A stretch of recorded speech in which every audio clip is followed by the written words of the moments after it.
बच्चों, future focus में आपका स्वागत है। हमने पिछली वीडियो में आपको गृह विज्ञान का कक्षा छठी का पार्ट 2 पढ़ाया था। आइए इस वीडियो में पार्ट 2 का अभ्यास करते हैं। आइए शुरू करते हैं। पार्ट 2 आपका है भोजन और स्वास्थ्य अभ्यास। प्रत्येक के सामने सही अथवा गलत का चिन्ह लगाओ। सभी बच्चों से अनुरोध है, कृपया वीडियो को पॉज करें और इन वाक्यों को स्वयं हल करने का प्रयास करें। पहला वाक्य है, सभी आयु वर्ग के लोगों को नियमित व्यायाम करना चाहिए। दूसरा, सोने से शरीर को कोई लाभ नहीं होता। तीसरा, हमें क्रोध पर नियंत्रण रखना चाहिए। चौथा, स्वास्थ्य और भोजन का परस्पर कोई संबंध नहीं है। पांचवा, भोजन रोगों से लड़ने की क्षमता प्रदान करता है। आइए उत्तर देखते हैं। आशा है आप सभी ने हल कर लिया होगा। पहला वाक्य सही है, सभी आयु वर्ग के लोगों को नियमित व्यायाम करना चाहिए। दूसरा गलत है, सोने से शरीर को कोई लाभ नहीं होता, सोने से बल्कि शरीर को लाभ होता है। तीसरा, हमें क्रोध पर नियंत्रण रखना चाहिए। ये वाक्य सही है। स्वास्थ्य और भोजन का परस्पर कोई संबंध नहीं है, ये वाक्य गलत है, क्योंकि जितना अच्छा आपका भोजन होगा उतना अच्छा आपका स्वास्थ्य रहेगा। पांचवा, भोजन रोगों से लड़ने की क्षमता प्रदान करता है, ये वाक्य सही है। आगे बढ़ते हैं। बॉक्स में दिए गए शब्दों की सहायता से रिक्त स्थानों की पूर्ति करो। तो आप सभी बच्चों से अनुरोध है, कृपया वीडियो को पॉज करें और इन रिक्त स्थानों को स्वयं हल करने का प्रयास करें। तो पहला है आपका, स्वास्थ्य के लिए डैश आहार गुणकारी है। दूसरा, भोजन शरीर को डैश प्रदान करता है। तीसरा, डैश से तन और मन स्वस्थ व चुस्त रहते हैं। चौथा, शारीरिक आवश्यकताओं की पूर्ति डैश से होती है। पांचवा, थाली में डैश भोजन लेना चाहिए। आइए उत्तर देखते हैं। स्वास्थ्य के लिए पौष्टिक आहार गुणकारी होता है। दूसरा, भोजन शरीर को ऊर्जा प्रदान करता है। तीसरा है, व्यायाम से तन और मन स्वस्थ व चुस्त रहते हैं। चौथा, शारीरिक आवश्यकताओं की पूर्ति भोजन से होती है। पांचवा, थाली में आवश्यकता अनुसार भोजन लेना चाहिए। आइए आगे बढ़ते हैं। लघु उत्तरीय प्रश्न 1, अच्छे स्वास्थ्य के क्या लक्षण हैं? अच्छे स्वास्थ्य के लक्षण हैं, पहला, आयु के अनुसार सही लंबाई व वजन। दूसरा, शरीर में बीमारियों से लड़ने की क्षमता। तीसरा, फुर्ती व कार्य करने की लगन। चौथा, सकारात्मक एवं स्वस्थ सोच। पांचवा, आलस्य रहित जीवन। आइए आगे बढ़ते हैं। लघु उत्तरीय प्रश्न 2, हमें कैसा भोजन करना चाहिए? स्वास्थ्य और भोजन का गहरा संबंध है। प्रतिदिन आवश्यकता के अनुसार हमें पौष्टिक भोजन करना चाहिए। आगे बढ़ते हैं।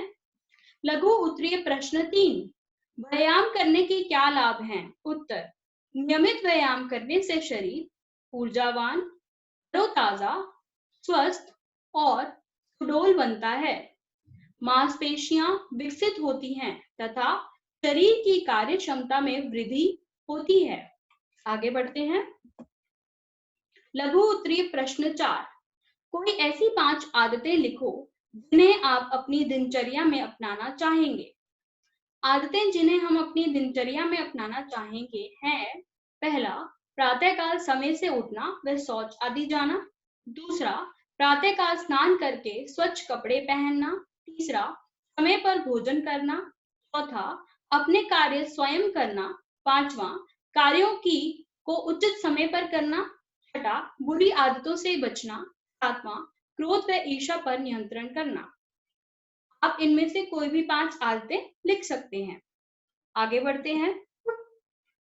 लघु उत्तरीय प्रश्न 1, भोजन के विभिन्न कार्य लिखो।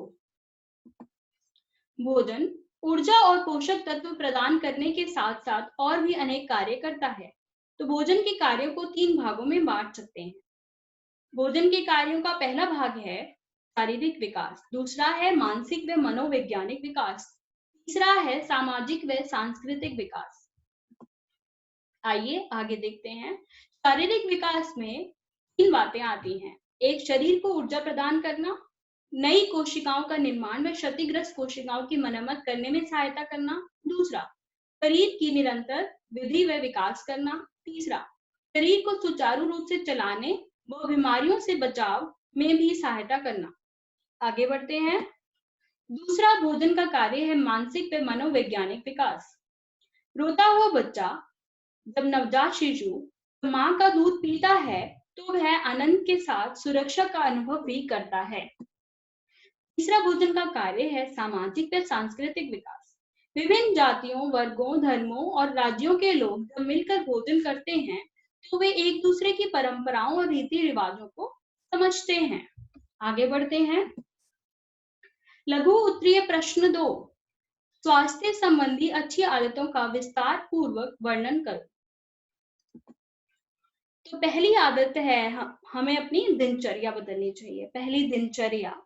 दूसरा, भोजन। तीसरा, निद्रा व विश्राम। और चौथा, व्यायाम। आइए इन्हें विस्तार से पढ़ते हैं। तो दिनचर्या में शारीरिक व मानसिक रूप से स्वस्थ रहने के लिए हमें पहला, प्रातःकाल समय से उठना व शौचालय जाना। दूसरा, प्रातःकाल स्नान करके स्वस्थ कपड़े पहनना। तीसरा, समय पर भोजन करना। चौथा, अपने कार्य स्वयं करना। पांचवा, कार्यों को उचित समय पर करना। छठा, बुरी आदतों से बचना। सातवां, क्रोध व ईर्ष्या पर नियंत्रण करना। आगे बढ़ते हैं। दूसरा है भोजन। प्रतिदिन आवश्यकता के अनुसार पौष्टिक भोजन करना चाहिए। बासी और खराब भोजन नहीं करना चाहिए। थाली में उतना ही भोजन लेना चाहिए जितना आवश्यकता हो, ताकि भोजन जूठा ना छोड़ना पड़े। प्रतिदिन दूध, हरी पत्तेदार सब्जियां, फलों, खाद्य पदार्थों का सेवन अधिक लाभदायक होता है। भोजन करने से पहले और बाद में हाथ अवश्य धोने चाहिए। आगे बढ़ते हैं। निद्रा व विश्राम। दिन भर कार्य करने से शरीर थक जाता है। सोने और विश्राम करने से शरीर की मांसपेशियां सबल बनती हैं, क्षतिग्रस्त कोशिकाओं की मरम्मत होती है तथा शरीर में स्फूर्ति का संचार होता है। किंतु आवश्यकता से अधिक निद्रा व विश्राम से शरीर में आलस्य बढ़ता है। व्यायाम अत्यंत लाभकारी है। व्यायाम प्रतिदिन कुछ समय अवश्य निकाले। नियमित व्यायाम करने से शरीर ऊर्जावान, तरोताजा, स्वस्थ और सुडौल बनता है। मांसपेशियां विकसित होती हैं तथा शरीर की कार्य क्षमता में वृद्धि होती है। तन व मन दोनों स्वस्थ रहते हैं। आगे बढ़ते हैं। आशा है कि आप सभी को यह वीडियो पसंद आई होगी, वह सब कुछ आपको अच्छे से समझ आया होगा।